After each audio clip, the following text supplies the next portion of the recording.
Hamzambo familia, welcome to the 54 Corresponding Show on the Black Hot Fire Network. We are delighted that you all tuned in, and of course I do trust that you all having a fantastic day, the second day of February, the year 2021. I do hope that also this particular day finds you in good health, because we believe that your health is your wealth. If you're not taking care of your health, then things will actually not go very well for you, as you move along.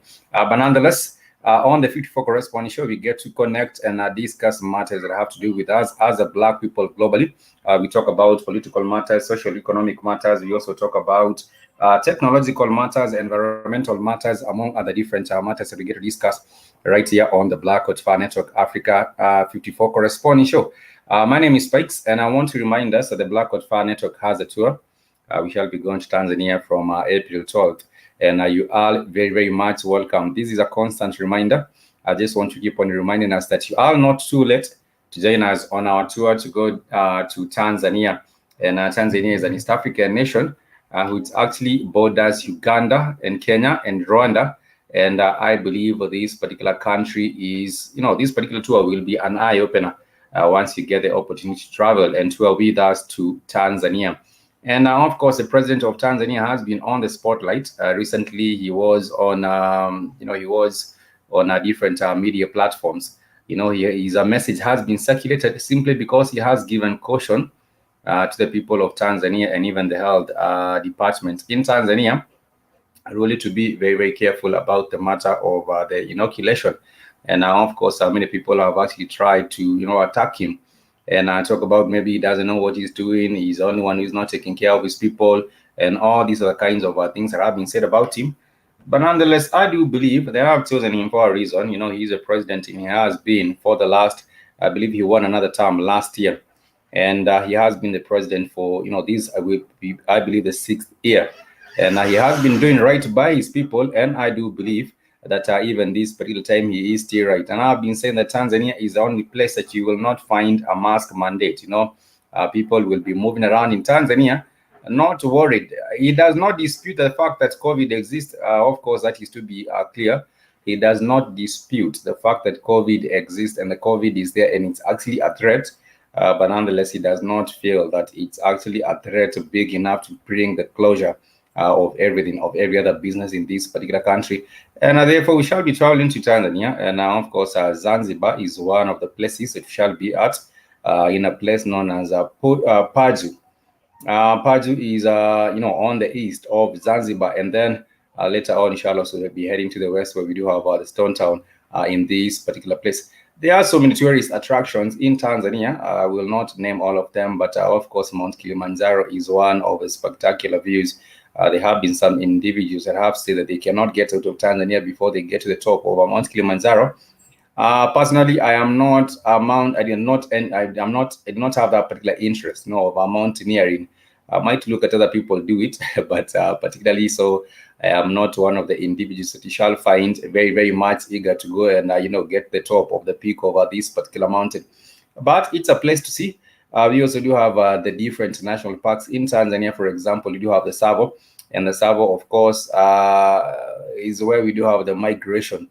Of course, the wild beast. And we also do have other different national parks in Tanzania, very, very big.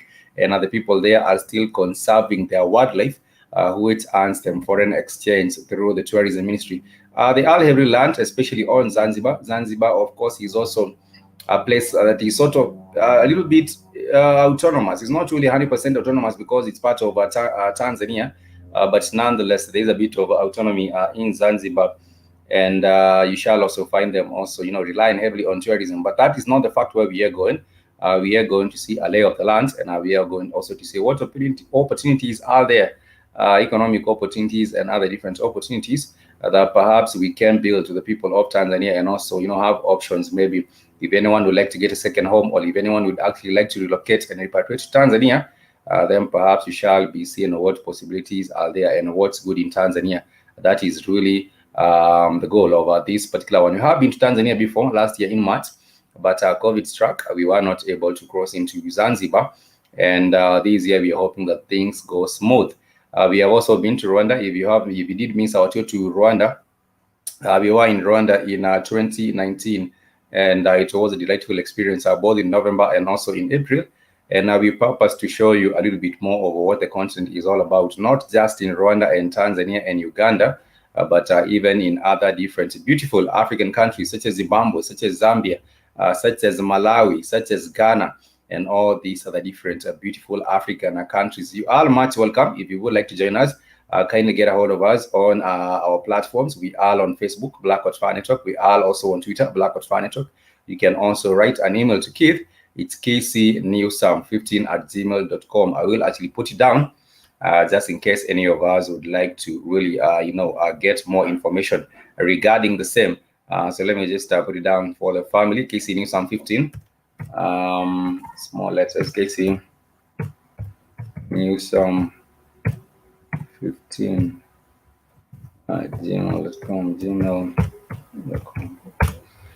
And of course, I know there's some of us maybe that perhaps have had the opportunity to go and see Tanzania for themselves, but for those of us who haven't, I promise you it will actually be an eye-opener, and that is exactly what it is. Many people have been to Zanzibar and they have compared it to, other world-class beaches where we go to see, it's well-maintained. There is not a lot of pollution in this particular area, and there is also a lot of hospitality with the local people. If you look at the place very, very well, you will actually get to realize that, there's a lot of good things, to see, not just the culture, but even the foods of these particular people. They do get to also enjoy the Swahili cuisines, and in a place like Zanzibar, you will be able to enjoy some of that particular best cuisine. Let me share with us a little bit of the video of what you can see perhaps later on this year on April, if you are able to join us on this particular tour. Let me share briefly a video of this. I hope it shows you a little bit of the same.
This is our party beach. This is our party beach where we shall also be going to.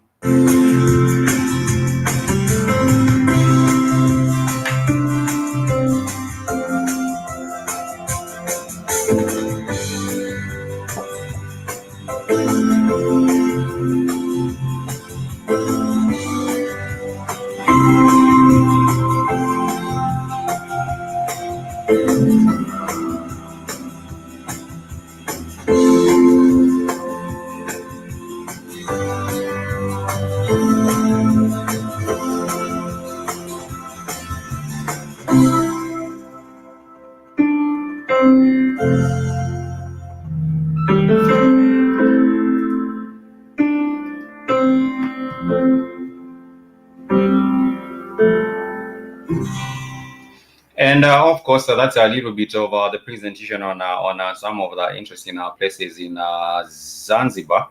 And from what you can see, really, is that it's a place to behold. It's a beach to behold. And not just these particular places, there's also a lively, nightlife in Tanzania. Like I was saying earlier, we do not have a curfews that you have to worry about, and also restrictions on the time, just like in other places. For example, in Nairobi, Kenya, there is a curfew when it gets to 10 p.m. in the evening. You cannot be out there after 10 p.m. because of the COVID restrictions. But nonetheless, in Tanzania, you can actually be out there all night, or maybe even 12, or like maybe even 1. It depends on what particular time you think is late for you. But nonetheless, it will actually be a delight. So far, we are, of course, enjoying, not really enjoying, but really getting to encourage more of us to also join us on that particular trip. And like I said, it will actually be a delight just getting to see what's good with Tanzania. There is a place known as a Fumba Town, and Fumba Town is also offering also opportunities. Let me share these with us. A place known as a Fumba Town.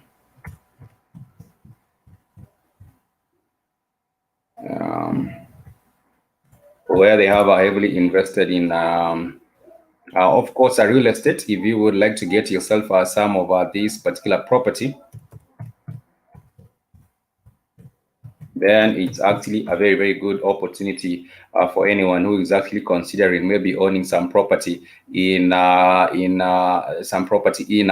Let me share these with us real quick. It's actually Fumba, Fumba.town. Fumba, Femba.town. You can actually also get to check out these particular properties. There is property for sale. There is property to rent. There are also other different kinds of offers that you can find in these particular places. And now, of course, this place has everything: the beauty, the culture, and everything else, and even investment opportunities. From what you can see, these are some of the units. You can decide to buy a holiday home, and you can also decide to buy a property where you can also be living yourself. Like I said, this place is going to grow, and there has been a lot of investment being made in this particular area. And let me see if I can also share with us this video briefly regarding the issue of this place. Fumba Town, resilient and self-sufficient. Invest into a safe future. Imagine a town holistically planned on a stunning 1.5-kilometer seafront, based on permaculture principles: earth care, people care, fair share. Indigenous trees providing shelter from the hot sun help to reduce the energy demand. Organic chicken, eggs, vegetables, and fruit are cultivated nearby in the Fumba Town Service Center. Friendly and unimposing security staff, keeping you safe 24/7. Medical and other relevant services at your doorstep. A warm community surrounding you, providing emotional support and security. Fumba Town, resilient and self-sufficient. Yeah, that is Fumba Town. I believe when we did have a sister, the sister who had a tour Tanzania, she was telling us about her experience. That was the sister Sharon Howard. She was really getting to tell us a little bit more about the experience in that wonderful place.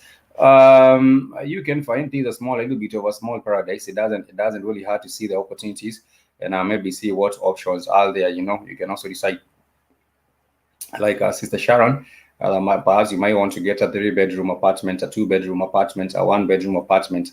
Of course, the galleries are here with us. You can also find them at the Soul.Africa, and you shall be able to get all that particular kind of information. But nonetheless, I do believe when we go to Tanzania, it will be much more easier even getting the information on the ground. Yeah, you might see it on the website and say, that is really something that has been just a prepared presentation, but nonetheless, on the ground, I do believe is also somewhat very, very similar to what you can see from that particular presentation that has been made right there. This is a 54 corresponding show on the Black Hot Fire Network, and on the 54 corresponding show, we get to discuss different issues that are taking place across the African continent, coming from the south of Africa to the north of Africa, countries such as Egypt and Libya and Morocco and Tunisia and Algeria. We get to discuss all these different matters that are taking place in their countries right here on the 54 Correspondence Show. Remember, you can also get a hold of us on our social media. We are on Instagram at 54 Correspondence.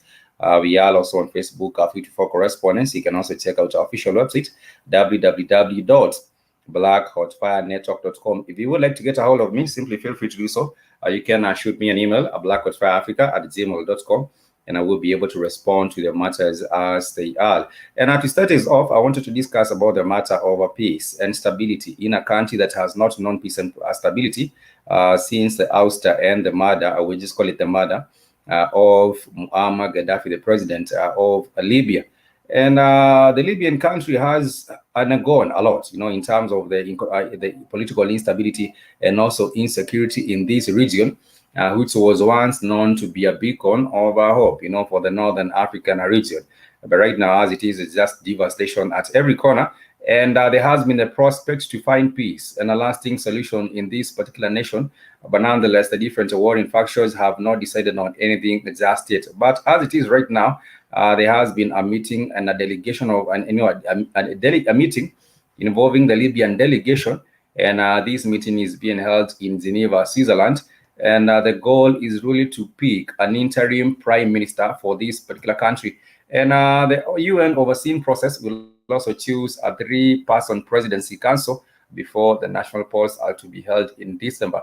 And people, it's still a long process. People are still very, very far from the solution, from getting to the solution. And as it is, I believe this is a good starting point where we can have people coming on a round table and are getting to discuss on the solutions rather than keeping on with the military offensive in this particular country. And what I do believe is also going to happen with this particular nation is that we might also have a different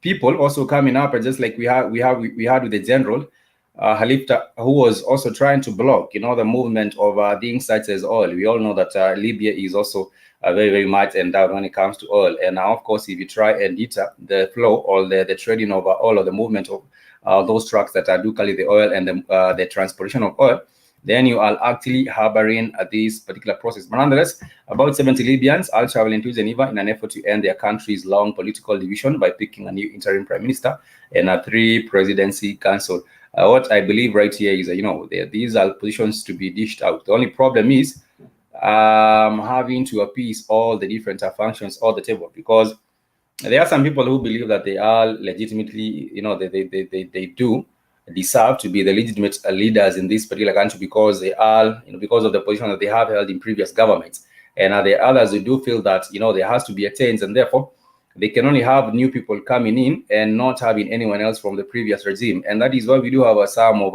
these different conflicts when it comes to this tussle for power. Ricardo Bradford is saying, God showed that Dr. Clownson, our formula consists of calculations based on 15.3 million black families in America times 1,000 times 20 years. Answer should be that trillion or 600 billion. Times precious challenge the message to people of the diaspora.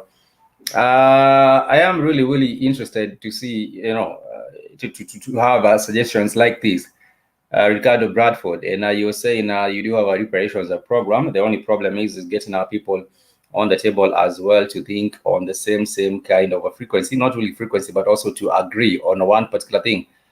It's a good thing. I have seen Dr. Cloud Anderson, and there was also the owner of the former owner, that's the former owner of what do you call this channel, the BT. The former owner of the BT also put in place his suggestions for reparations, and he was talking about the figure that he thinks is right. But I like your approach, Ricardo, on the fact that you are talking about people also owning up, owning up at this whole particular process of reparations and not just waiting on the government to come up and do something for us, which I do believe is also a good thing, because that is also a solution that is coming from us. The only problem is coming in and bringing black people on a table to be able to discuss, and agree on this particular matter. And talking about peace and prosperity, as we were mentioning earlier in regards to Libya, we also do have some challenges when it comes to peace and prosperity. And these challenges have been witnessed also in another nation, which is Ethiopia. We have talked about the Tigray conflict in Ethiopia, and this has largely deterred development in this particular country. Ethiopia has a lot of potential. Ethiopia does really has a lot of potential for development.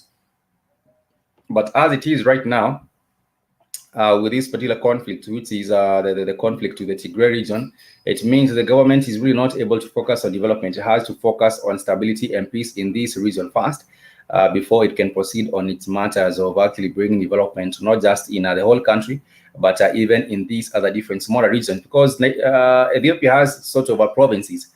And these are large provinces that are actually sort of semi-autonomous. They do have their own leadership running these particular areas. And some people have felt marginalized, and they have felt left out by the central government or the federal government, because they feel that they do not have proper representation in different posts in the federal government, or the top authority of the nation.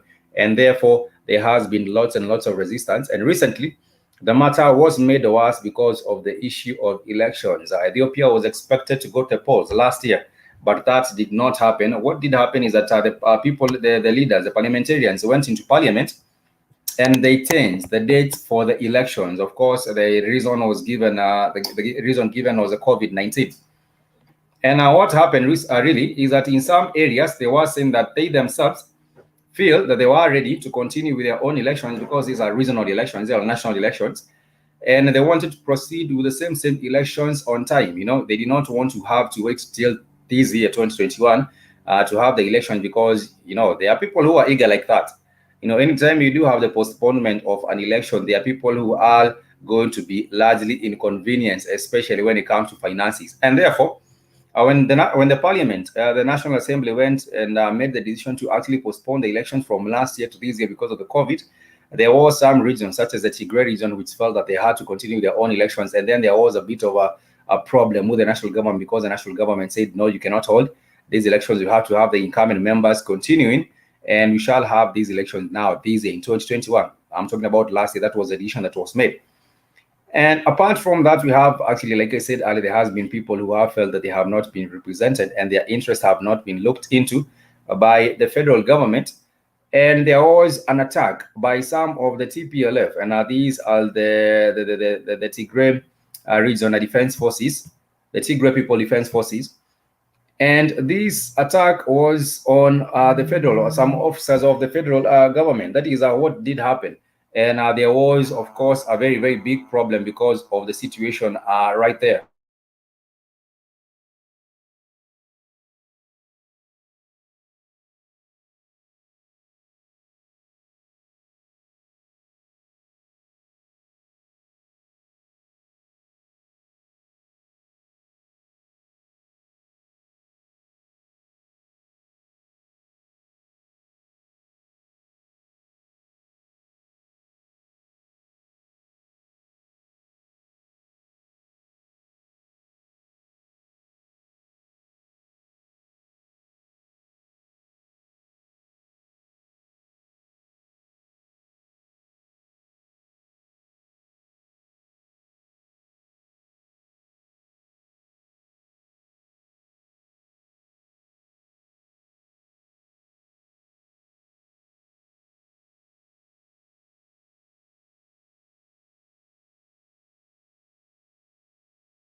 Apologies, we had a bit of a hit right there, but nonetheless, I was talking about the matter of the instability in Ethiopia, and I was saying that if at all Ethiopia was able to master the issue of stability and peace in their own country, then they would be able to fast track their development agendas, and therefore they would also be able to do much more in terms of taking this particular country to the next level where they do need to take it. But nonetheless, there has been one of these particular leaders in the Tigray who is actually a fugitive leader, and he has released his first statement regarding the attacks. You know, there was an attack on, there was a regional government attack on the federal government, and then it's actually an insurrection. Let me call it what it is. It's actually an insurrection. But let me share this video real quick, and then we shall talk about the matter right here on the 54 Corresponding Show.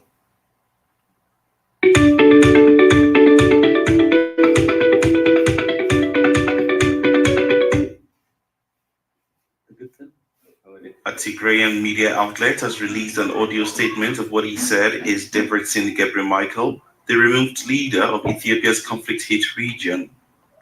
In the recording, Gebremichael is heard issuing a fresh call to arms. The authenticity of the recording could not be independently verified. The statement would, however, be his first in nearly 2 months.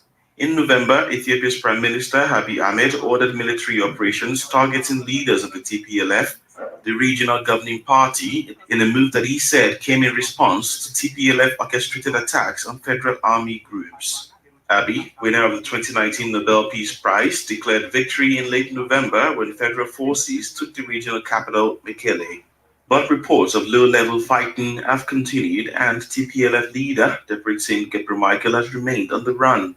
Since fighting began, thousands of people have died and hundreds of thousands have been forced from their homes, and there are shortages of food, water, and medicine across the region of more than 5 million people. Of course, there has been calls for a first resolution of this particular matter, but nonetheless, like you heard, you know, that particular leader who is the TPLF, one of the TPLF leaders, has actually called for the continuation of the same until they are their requests or the demands are actually taken seriously or they actually listen to. That is the TPLF, the Tigray People Liberation Front, who are, of course, seeking the attention of the government. Really, it's not about attention because we have seen that even before we did have Egypt, sorry, not Egypt, but Eritrea. Before we did have Eritrea, and before we also did have Djibouti. These are part and parcel of Ethiopia, but these today, to this day, they, you know, in this day, they are actually small countries which are independent and autonomous. But we have seen also the same kind of a thing going on with Tigray. I think they are trying to agitate for their own full autonomy, and that is why we do have the Tigray People Liberation Front fighting against the federal government. I do believe at the end of the day, their goal is really also to enjoy their own, to be autonomous in that particular regard.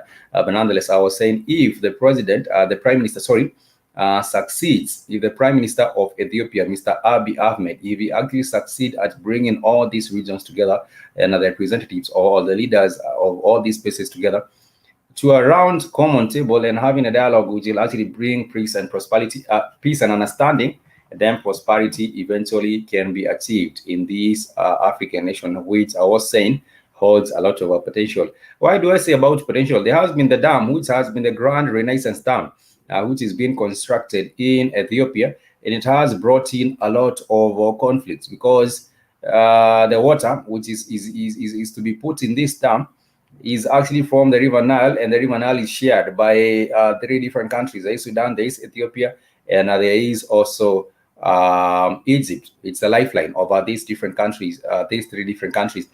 But somewhat, it seems like Sudan has not been very, very vocal about the matter of how this particular, the resolution should be. But Egypt, of course, has also been blamed. In part, there was a recent diplomat from Ethiopia who said that he believes that some of the people who are fueling the Tigray regional conflict, some of them are Egyptians, and there are some of the people who are supplying weapons to some of these particular people in the Tigray region to continue destabilizing the government or to continue destabilizing the nation of Ethiopia as a whole. And of course, there is a price to pay for everything. At some point, there was a meeting that was organized between Ethiopia and Egypt. It was actually held in the Oval Office, in the USA, and a team by Donald Trump was helping lead the negotiations, but nothing conclusive was arrived at. And therefore, even still today, we still have that push and pull by these two governments, the Ethiopian government headed by the Prime Minister Abiy Ahmed, and also the Egyptian government. And Trump was reckless at some point, saying that the Egyptians should actually blow up the dam. And cost, it has come at a very, very big cost. If you look at the dam itself, it has come at a very, very big cost, and it's actually almost a near completion, I believe. But this is meant to provide energy for the people of Ethiopia. That is the whole goal. And there is a growing energy demand as there is a growth, as there is a growth in a different sectors, especially in the manufacturing area in Ethiopia, and that is why there is this particular construction of a dam that is supposed to help fuel the needs, the needs for the energy needs for the nation of Ethiopia as they plan to get their development to the next level. Let me share these with us briefly, and then we shall proceed.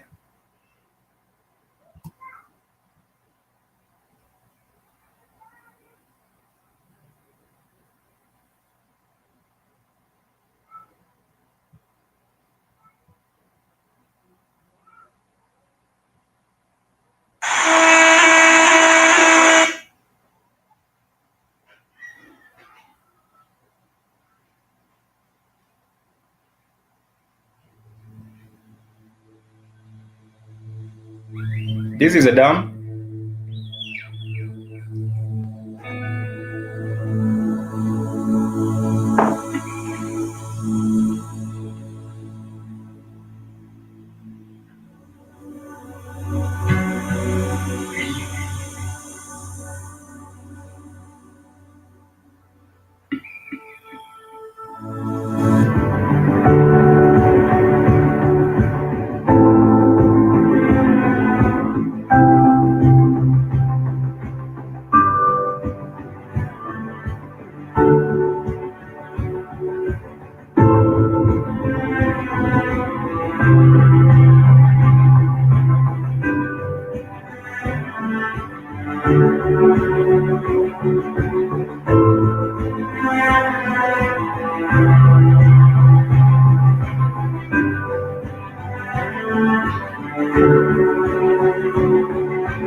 Of course, like I was saying earlier, this has to do with the water, to do with the River Nile, which has caused all these different challenges because everyone wants to have a control of the water on the Nile.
And of course, that is a little bit on the presentation right there. I thought I was actually sharing the same, but it seems like it ended sharing the sharing option. Nonetheless, I want to also update us on the issue of the impact of these particular internal conflicts in Ethiopia. What has happened really is that there has been the internal displacement of so many different individuals, and also some of them have decided to run into the neighboring countries. Thank you so much. Discussions with Dina, you saying a peace family, peace to you too. I hope that you are joining us on the tour to Tanzania, and if not, it's still okay, but we are hoping that perhaps you might also consider joining us on the tour to Tanzania. That is a sister discussions with Dina. It shall be really, really a wonderful, wonderful experience. I was reminding the family a little bit earlier on that we are heading to Zanzibar and also Dar es Salaam in Tanzania. These are wonderful places we are going to see, different cultures and different things, and also explore the opportunities in business and other different things. I hope that you are doing well on this particular day, being on a Tuesday. And I would love to know, what are you up to on a wonderful Tuesday morning for you? Discussions with Dina, where are you tuning from? I would also love to know that. Kindly also do let me know where you are tuning from. This is a 54 corresponding show, and I'm delighted at your company. Just getting to check in on the Black Watch Fire Network and see what's going on with Africa. We do have the topic of the day, and this has to do with the vaccinations agenda on the continent of Africa. And what has been happening is that we have had different African countries, getting the vaccinations for the people, and there has also been other African countries that have given caution. They have given caution in regards to the matter of the vaccinations, which is very, very much important, because caution has to be there. And a country like Morocco, of course, has started. It did start its rolling out of the vaccination program, and of course they were using the AstraZeneca and Sinopharm vaccines, and that is for Morocco. And what has been happening is that Morocco, I believe, was one of the countries that did start out. I believe the first in starting out these vaccinations are on its people. But then again, there has also been other nations such as Algeria. These are countries at the top. These are countries at the top right there. And of course, for a country like Algeria, they were using the Sputnik vaccine. They were actually using the Sputnik. I hope I'm pronouncing correctly. They were using the Sputnik vaccine. And I shall be focusing on these three countries. You say now I'm in Georgia. It's here 6:38 a.m. in the morning. It's actually 2:28 in the afternoon. PM in Nairobi, and I'm glad that you are tuning. I just wanted to give us a quick update on the vaccinations agenda on the continent of Africa, and I wanted to specifically focus on 5 countries. And I was saying one of the earliest countries to introduce these particular vaccinations program on the people is Morocco. And in Morocco, they decided to use it's called the AstraZeneca. And the North African Kingdom received its first shipment of vaccine doses in recent days from China's Sinopharm and Anglo-Swedish AstraZeneca. And let me share briefly on the same, and you can see what's happening with Morocco.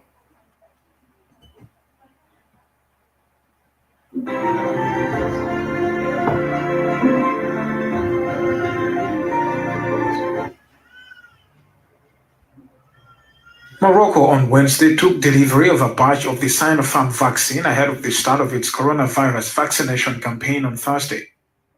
Large trucks could be seen transporting the jabs to a warehouse in Casablanca on Wednesday. This operation consists of taking the vaccine, including compliance with the expected temperatures, from the place of production in China to the place of receipt here in Morocco. Health workers, teachers, security personnel, people over the age of 75, and those who live in COVID-19 hotspots will be first in line to be immunized, according to authorities. The government says it has bought enough doses to inoculate 33 million people, more than what's needed for the eligible population. That is, of course, in regards to Morocco, another different African country that has also, been involved with this vaccinations program is to do with Algeria. Let me also share these as well.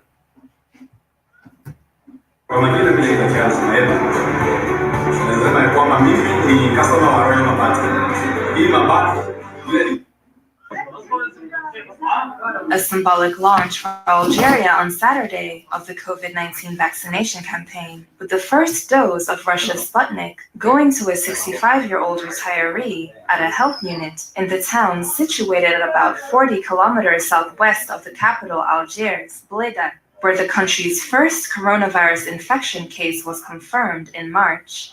Algeria received its first shipment of coronavirus vaccines on Friday at Boufark Military Airport, west of Algiers. It was my son who told me about the vaccination, and I was very happy about it, so I came as quickly as I could. At least it will give us some rest of mind and less stress about being so careful all day long. May God protect us from this punishment. Authorities did not indicate how many doses arrived, though the government stated it had ordered a first batch of 500,000 doses and is also negotiating acquisition of the AstraZeneca vaccine. I'm young and I don't have any chronic diseases, and I came to set an example for the young people of my region and Algerians in general, so they don't feel fear and can be vaccinated. Algerians have been frustrated by repeated broken promises of an imminent vaccine rollout amid growing concerns about President Tebboune in Germany for coronavirus treatment. We were apprehensive about people coming to get the vaccine, but in the end, there were a lot of people. We have just vaccinated about 20 people with chronic diseases who are under observation. So it's going very well. Algeria has lost almost 3,000 lives to the COVID-19 pandemic and confirmed just... Of course, that's a little bit of some of the countries that have been involved with the vaccinations. And they have kickstarted their vaccination program. I was actually talking about two countries, Morocco, using Sinopharm, the AstraZeneca, and also these Algeria, which are countries are the northern part. These are predominantly countries of which are occupied by Arabs. And these one for Algeria, they are actually using the Russian Sputnik V vaccine, going to a 65-year-old retiree, and of course they are starting with the frontline health workers. And also the other country, the third country I want to talk about on the continent of Africa is South Africa. On the continent, the number that I want to talk about is the country I want to talk about is South Africa. Discussions with Jenna, you're asking how the COVID numbers are increased in Africa.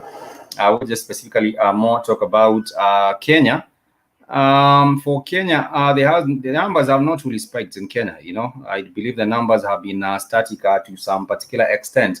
But in South Africa, with the second strain of the COVID-19, there has been a report of the numbers are spiking. That has been the information coming out from South Africa. But nonetheless, they are talking also about the introduction of the first batch of the vaccines.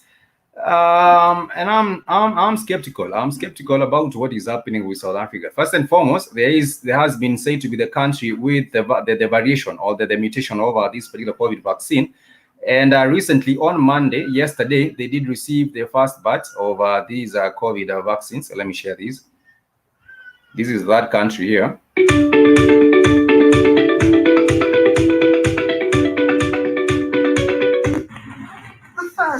batch of coronavirus vaccines landed in South Africa on Monday. The first 1 million shots of the AstraZeneca Oxford vaccine produced in India will be used to inoculate some 1.2 million healthcare workers over the next 3 months. President Cyril Ramaphosa was there for the delivery. Another 500,000 doses of the vaccine are expected later this month. Injections will start to be administered in about 2 weeks after vaccines go through quarantine, regulatory and quality control procedures. South Africa has the highest number of cases and deaths in Africa, with over 1.45 million detected infections and more than 44,000 deaths since the outbreak. South Africa is also battling a new, more contagious virus strain. The country plans to vaccinate at least 67% of the population by the year's end. Which I believe is very, very ambitious. And one of the things that they are saying is that they will actually be undergoing, approval test for these particular vaccines. But talking about the origin, most of them are actually coming from India. Of course, others are actually coming from Russia, like we talked about in the case of Algeria. And we are also hearing about other different places where these particular vaccines are actually being gotten from. But there has been one of the sources, which is China, where we have heard about people dealing in the fake vaccines. The Chinese government says it has busted fake COVID-19 vaccine ring, and they are suspects already in custody right now. That is why I do say it's so much going on with this particular one. But let me share with us what has been happening, because the Chinese never sleep. If there's anything going out and they can make money out of it, I believe the Chinese will actually be on it. They will actually jump on that like hot cake. But nonetheless, this is what has been happening. China says it has busted a fake COVID-19 vaccine ring, and Shanghai police arrested more than 80 people and confiscated over 3,000 fake doses of COVID-19 vaccine as part of a campaign to combat vaccine-related crimes. So what will be happening right now is that I believe now the government will be busy trying to form a vaccine-related crimes unit. There might be the creation of a vaccine-related crimes unit, and this has been the arrest of more than 80 suspected members of a criminal group that was manufacturing and selling fake COVID-19 vaccines, including to other countries. I do not understand. I'm still here to understand how the procurement process is also going on for these particular vaccines. But for me, like I said, and of course, for those around me that I have talked to, this is a no-no for me. I would actually also advise people to keep away, from this particular inoculation, because I believe at the end of the day, there's so much going on, and you should be as far away. And of course, this is Chinese police have arrested more than 80 suspect members, like I said. This was in Beijing and in Jiangsu and Shandong provinces. And these broke up the group led by a suspect named Kong that was producing fake vaccines, which consisted of a sample saline solution, the official in Xinhua news agency reported. And apart from these fake vaccines, and are now being said to be produced and are being sold, there is also the matter of the new test, the new COVID test in China, which has also sparked a lot of controversy. It has actually also sparked a lot of controversy. And they're saying that now what they want to be doing in China is doing an anal swab. That is what they are saying, that they have proven their technique is actually going to work.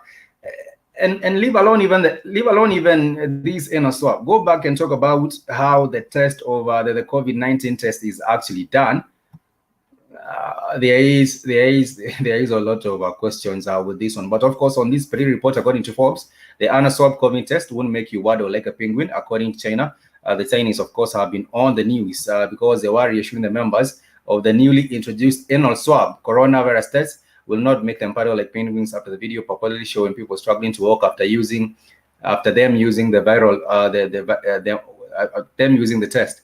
And it's funny. I know when it comes to all these things being thrown into your nose, and are trying to do that particular swab in your nose, it's crazy. But now they're also talking about an anal swab. The Chinese don't get, the Chinese have to spin this particular one in all sorts of ways. I'm not either going to get none of these particular ones. But like I said, people should be very, very careful when it comes to the matter of these inoculation processes. Like I said, there is the cycle in China, which has also been exporting these particular vaccines even to other different countries. And they have a big ring. In China, if you decide to come up with your own design of something, I believe, for example, you're making a new gadget, a new device, maybe it's used for air conditioning in the house, and it goes into the market and it's doing relatively well. I believe within the first 2 months, or even faster than a month, you shall also have a Chinese production of the same kind of an air conditioner system, and branded in a different kind of a way, and almost similar to the original product. And also, people should be very, very careful. Not just in India, I believe, also not just in China, but also believe in India, we have also the same kind of possibilities that people might be, put into this particular danger. And the best thing is to just abstain. That is my word for today. We're almost coming close to the ending of the 54 corresponding show. And of course, on this particular show, I just wanted to highlight briefly on what is happening with South Africa. The South Africans have been begging for the COVID vaccine. I actually saw the president, who goes by the name Cyril Ramaphosa, actually pleading with the WHO really to also intervene. And it's crazy. Africa, there is a lot of things happening. But for Tanzania, it's actually a good thing because the caution has been given. And I believe the people of Tanzania are actually taking the caution very, very seriously. Like I was saying earlier, I believe there's some people that have come out to attack the president because of his stand on the matter. But you would rather, you'd rather have that particular information and choose what you might do with it than not have someone tell you what's going on. And now, of course, the president of Tanzania was categorical about it. I wish I could find the video, but of course, I'm not able to find it. He was also communicating in Swahili and also questioning about these vaccinations in terms of how they have been made, and also in terms of how they are also actually, the way they are actually being rolled out. There are many questions which also come along with this particular rolling out of the programs. And I was saying, the Arab countries have been most hit at the top of Africa. We also do have the South Africa as a country. This is also the worst hit on the continent of Africa, according to the reports and the statistics. And it's actually said that it's because also we also know about the population. The population right there is that there's a lot of white people in South Africa, and I also believe this also has something to do with it. But nonetheless, the vaccinations are now coming on, and they are talking about the frontline workers. People should actually wake up and realize these are not actually going on very, very well. Nonetheless, we are coming to the end of the show, and I want to tell us that you shall be going to Tanzania. If you have forgotten, or if you would like to get the information on the logistics and the planning, really do not fear. Just go ahead and drop Keith an email. And really, the email on how to reach him is kcnewsam15. I believe I shared it earlier on the show, kcnewsam15@gmail.com. And of course, you will get all the information regarding what is happening. As we wind up, I just want to give us a brief update on what has been going on in Uganda. In Uganda, there was an election that was highly contested, but nonetheless, the incumbent president, twisted the arm of the voters, and the will of the people was averted. But nonetheless, there has been a move by the opposition leader, who is known as Bobby Wine, or Mr. Robert Changulai, and he has gone into court to file his election petition, which is contesting the win by Museveni. Museveni has been the president since 1986 in Uganda.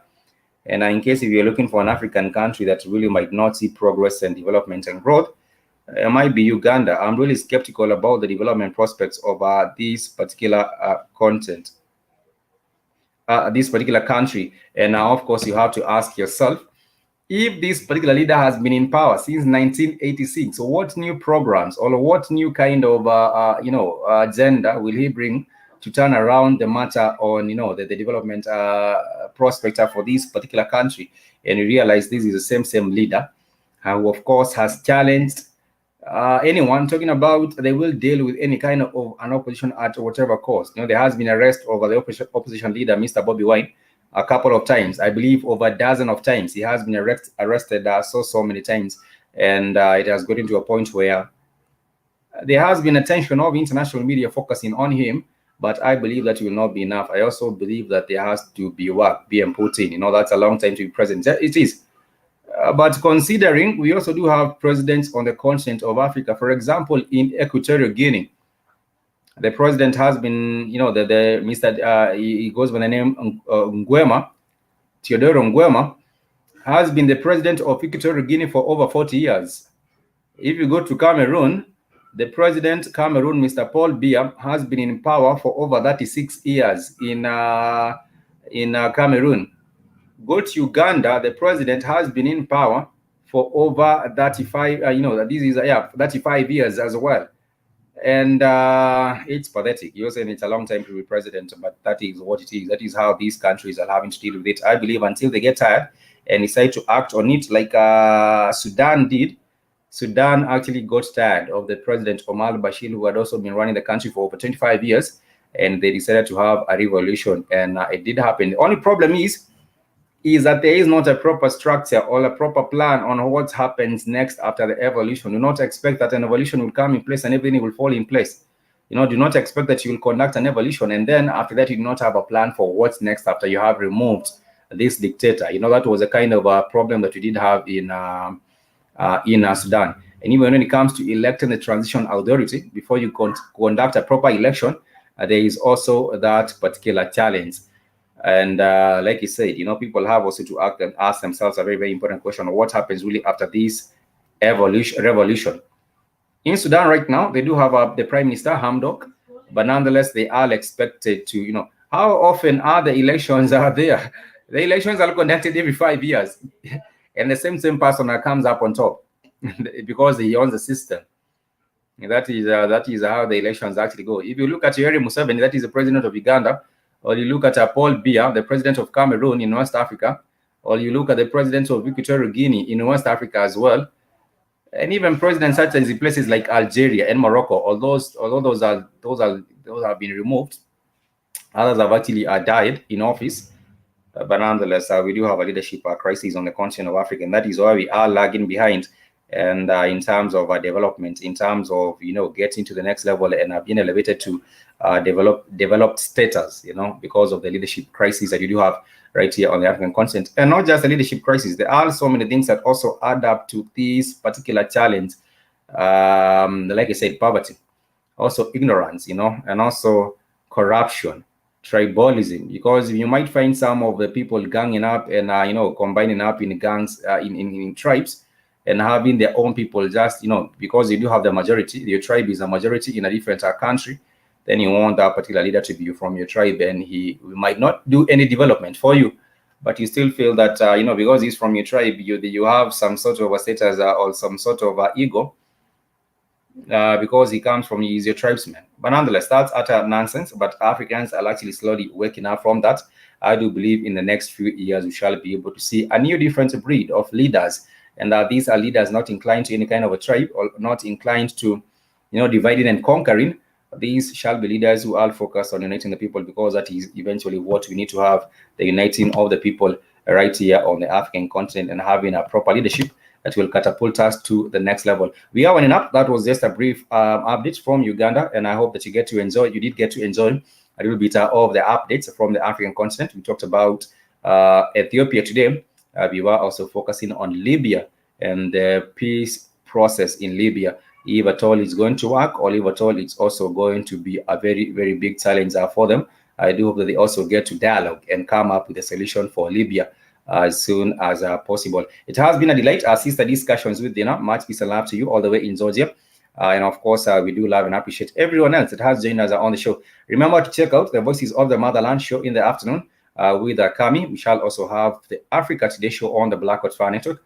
And we shall also have the Breaking the Matrix with the Ugandan sister. She goes by the name Maria. And you can also get to understand more about Uganda and other different places as we discuss matters Africa right here on the Black Hot Fire Network. Till then, much peace and love. Like I said, I want to invite all of us to the tour to Tanzania. Do not forget, if you want to get the details, kindly email kidnewsome@gmail.com. And until next time, much peace and love. I want to say kwaheri.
países a adotarem